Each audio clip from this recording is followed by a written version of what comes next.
to March Madness. Yeah, welcome. So we're here for our big reveal, our 16 books that made it. So, ta-da! It is official. We have our March Madness Mystery Edition. We're going to have our camera person come in, get a good look so you can see that. Yeah, so we're real excited. Lydia, any questions for me? Callie, are there any surprises in the number 1 seeds? So, yes and no. Our number 1 overall seed is And Then There Were None by Agatha Christie. And I didn't see a way that wasn't going to be a number 1 seed. However, over on this side, our number 1 seed is The Maltese Falcon by Dashiell Hammett. It is an old school detective mystery. So it definitely earned the spot. I'm not saying that I didn't. I'm just a little bit surprised. Any other surprises for us, Callie?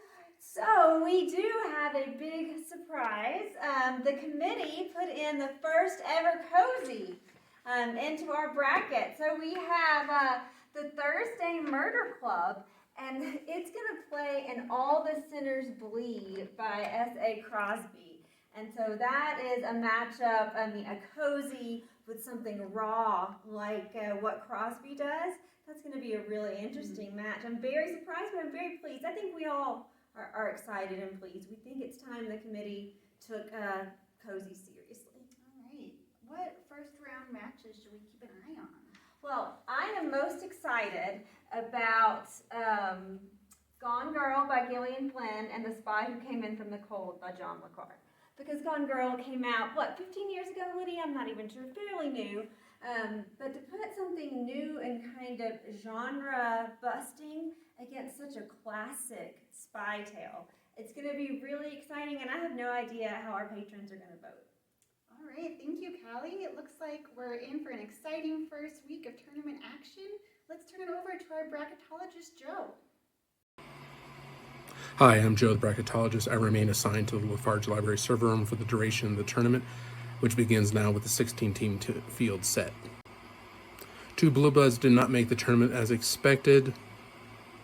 Shutter Island by Dennis Lehane and The Name of the Rose by Umberto Eco were shut out, as was The Venerable Women in White, despite its historic significance. Before I get too far into my report, I would like to thank whoever left that old Twinkie behind here in the server room. I do appreciate it, even though it had a certain odd smell to it. Anyway, back to work here. While the old guard suffered some setbacks, the Ever-Fickle Committee, which is the reason I remain here in the Lafarge Library server room for the duration. While the old guard suffered setbacks, the Ever-Fickle Committee, the reason why I remain here in the server room, also denied Vera Wang's unsolicited advice for murderers, but brought in for the first time a cozy mystery, The Thursday Murder Club by Richard Osman.